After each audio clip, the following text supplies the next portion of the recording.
Hello friends, welcome to my channel Bindass cooking. Friends, आज मैं आपके साथ 3 कलर की पापड़ी की रेसिपी शेयर करने जा रही हूँ, जो बिना मैदे के बनाई है मैंने। और इसे आप गिल्ट फ्री सभी के साथ खा सकते हैं। एक बार आप बनाएंगे तो आपकी फैमिली में बार-बार इसी की डिमांड होगी, क्योंकि बहुत ही हेल्दी वर्जन है। इसमें मैदा मैंने बिल्कुल भी यूज़ नहीं किया है। 1 कप आटा, आधा कप मैंने चावल का आटा लिया है और 1 तिहाई मैंने सूजी ली है और 1 चौथाई कप मैंने बेसन लिया है। इसको एक बड़ी बोल में मैंने डाल दिया है, मिक्सिंग बोल में। और इसको मैं फिर से एक छन्नी में डाल के छान लेती हूँ, जिससे सारी चीज़ें जो आटा है एक साथ मिक्स हो जाए। और इस तरह से मैं इसको छानने के बाद इसमें थोड़ा-सा नमक डालूँगी, करीब आधा चम्मच के करीब मैं इसमें नमक डालूँगी। और नमक डालने के बाद मैं एक बार फिर से इसको छान लूँगी, जिससे सभी तरह से अच्छी तरह से मिक्स हो जाए। तो इस तरह से ये मैं आटा छान के ले लेती हूँ। आटा नमक मैंने डाल लिया है और अब इसमें जैसे छानने से इसमें जो भी गुठलियाँ वगैरह होती हैं वो नहीं रहती हैं। किचन का काउंटर थोड़ा गंदा-सा हो गया, तो मैं इसकी पहले थोड़ी सफाई कर देती हूँ। हम कुछ भी बनाते हैं तो आटा तो गिरता है ही है, तो इसको मैं पहले साफ कर लेती हूँ। और अब मैंने हाथ धो के इसमें 2 चम्मच के करीब टेबल स्पून मैंने घी डाला है। और आधा चम्मच मैंने इसमें ये अजवाइन रगड़ के डाला है, क्योंकि पापड़ी बना रहे हैं तो थोड़ा टेस्ट भी अच्छा आएगा और डाइजेशन के लिए भी अच्छी होती है। और हमको ये तब तक रगड़ना है जब जैसे कि मुट्ठियाँ बँधने लगे। अगर मुट्ठियाँ नहीं बँध रही हैं तो हम थोड़ा-सा घी और डाल सकते हैं, लेकिन मुट्ठियाँ बँध रही हैं तो हमारा 2 टेबलस्पून घी इस रेसिपी के लिए बिल्कुल सही है। तो अब मैं 3 पोर्शन्स में इसको डिवाइड करूँगी, क्योंकि मैं 3 रंग की पापड़ी बनाने वाली हूँ। तो बराबर-बराबर मैं 3 पोर्शन्स 2 पोर्शन प्लेट में निकालूँगी और 1 पोर्शन मैं बोल में ही रहने दूँगी, क्योंकि इसका आटा बनाऊँगी। तो इस तरह से इक्वल पार्ट में मैंने ये आटा डिवाइड कर दिया है। और अब मैं इसको अलग रख देती हूँ और 2 चुकंदर मैंने ले लिए हैं और इसको मैं छील के और इसका मैं जूस निकालूँगी। ग्राइंडर जार में डाल के मैंने इसका जूस निकाल लिया है और इसको छन्नी से छान लेती हूँ। और जितना ज़रूरत पड़ेगी उतना मैं आटे में मिलाऊँगी और एक बहुत अच्छा-सा कलर आ जाएगा। तो मैं इसको छान के अलग रख देती हूँ और जूस मेरा देखिए आधी कटोरी के करीब बना है। हो सकता है पूरा लग जाए, हो सकता है नहीं भी लगे। और ये लेफ्ट ओवर है, इसको मैं किसी दूसरी रेसिपी में डाल लूँगी पराठे वगैरह के लिए बनाने के लिए। तो इस तरह से सब कुछ मेरा यूज़ हो जाएगा। और अब मैं ये चुकंदर के रस को धीरे-धीरे मिलाते हुए एक टाइट सा डो बनाना है। बहुत टाइट भी नहीं है और बहुत ढीला भी नहीं। हम पापड़ी बना रहे हैं तो उसके लिए आटा थोड़ा टाइट ही चाहिए होता है। तो 2 टेबलस्पून के करीब मेरा ये जूस बच गया है।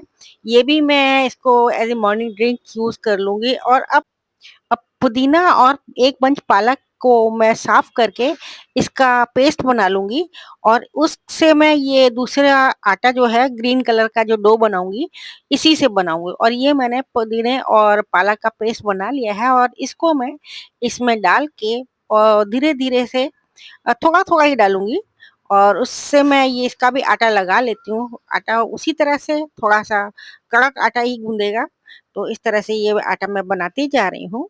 और इसको भी जब बन जाएगा तो मैं ढक के रख दूँगी, क्योंकि इसको भी रेस्ट के लिए थोड़ा-सा टाइम देना पड़ेगा। और एक कटोरी में मैंने इसको डाल के और ढक के रख दिया है। और अब मैं तीसरा आटा बनाने वाली हूँ और तीसरा आटे में क्वार्टर चम्मच मैंने हल्दी डाली है कि ये पीले रंग की पापड़ी बनाऊँगी। पहले इसको थोड़ा मिला लिया हल्दी को और थोड़ा-थोड़ा पानी डाल के मैंने इसका भी एक कड़क सा आटा बना लिया है और इसको भी मैं रख देती हूँ। आटा मेरा लगभग 2 मिनट के अंदर बन चुका है और इसको भी ढक के रख देती हूँ। और इस तरह से मेरे तीनों आटे बन चुके हैं और मैंने कढ़ाई को गैस पर रख दिया है। और अब मैं बीट वाले आटे से पहले पापड़ी बनाऊँगी। तो इसको मैं चकले पर निकाल लेती हूँ और 1 मिनट के लिए फिर से अच्छे से मल लेती हूँ, जिससे आटा थोड़ा और चिकना हो जाए। और इससे फिर पापड़ी जो बनाऊँगी तो बहुत आराम से बनेगी। और अब मैं इसकी छोटी-छोटी लोइयाँ बना लूँगी। नींबू के आकार से थोड़ी छोटी-छोटी ही बनानी है, क्योंकि हम पापड़ी बनाने वाले हैं, तो बहुत बड़ी नहीं, बहुत छोटी भी नहीं। इस तरह से हाथ से मल के और मैंने इसको फ्लैट कर लिया है और प्लेट में मैं रखती जा रही हूँ। इधर मैंने कढ़ाई में तेल डाल दिया है।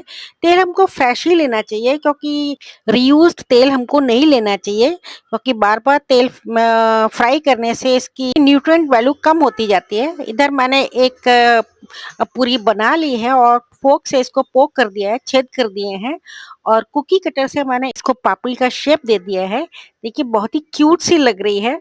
और इधर मैंने टेम्परेचर चेक करने के लिए एक छोटा-सा आटे का टुकड़ा डाला था, ये कि इसका टेम्परेचर फ्राइंग के लिए सही है कि नहीं। टेम्परेचर बिल्कुल सही है, मीडियम हीट पर भी हमको ये फ्राई करना है। तो मैंने जो पीस बनाया था पापड़ी का वो मैंने डाल दिया है और अब मैंने बड़ी चपाती बना के और उसको भी फोर्क से पोक कर दिया और कुकी कटर से सेम काट लिया। इससे हमको एक साथ 5-6 पापड़ी एक साथ मिल गई, जिससे कि हमको फ्राई करने में बार-बार नहीं बेलना पड़ेगा। तो ये ट्रिक मुझे ज़्यादा समझ आई बजाय उसके कि मैं एक-एक बना रही हूँ। इस तरह से मेरी ये पापड़ी बन के तैयार हो चुकी हैं और पहली पापड़ी भी ये मेरी बहुत अच्छी सिक चुकी है और अब मैं ये जो मैंने सारी पापड़ी जो बनाई है, ये मैं डाल दूँगी धीरे से और ये टुकड़ा जो है वो मैं निकाल देती हूँ, उसका कोई काम नहीं है।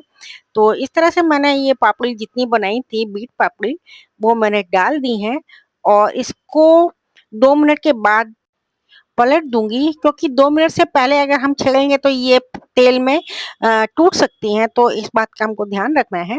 तो 2 मिनट के बाद ही मैं इसको पलटूँगी और 2 मिनट के बाद मैंने इसको पलट दिया।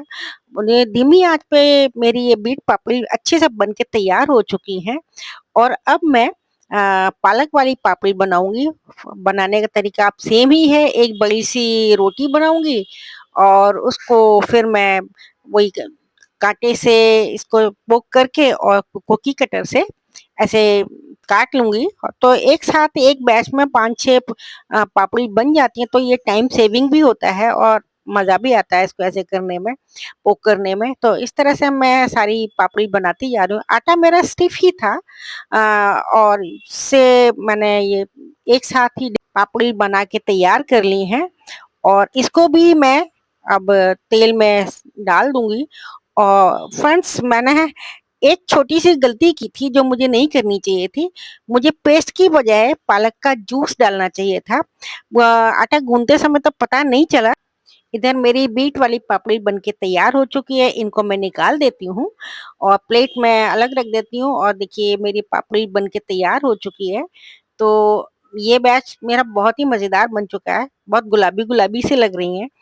तो इस तरह से ये मेरी बीट पापड़ी बनके तैयार हो चुकी है। अब मैं पालक वाली पापड़ी इसमें डाल देती हूँ। तो फ्रेंड्स मैं ये बोल रही थी कि मुझे पालक का पेस्ट डालने के बजाय जूस यूज़ करना चाहिए था आटा बनाते समय, क्योंकि वो उस समय तो नहीं पता चला, लेकिन जब मैं पापड़ी को अलग कर रही थी, तो उसका फाइबर एक दूसरे से जुड़े हुए थे, तो मुझे पापड़ी अलग करने में थोड़ी-सी दिक्कत आई थी। तो नेक्स्ट टाइम मैं जब भी बनाऊँगी तो इस बात का मैं ध्यान रखूँगी कि मैं पालक का पेस्ट नहीं, पालक का जूस यूज़ करूँ, तो जिससे फाइबर ना एक दूसरे के साथ नहीं जुड़ेगा और मेरी जो पापड़ी है वो अच्छे से निकल पाएँगे। आप देख सकते हैं मैं थोड़ा-सा मुझे स्ट्रगल करना पड़ रहा है, पर कोई बात नहीं, इससे इसके टेस्ट पर तो कोई भी फ़र्क नहीं पड़ेगा।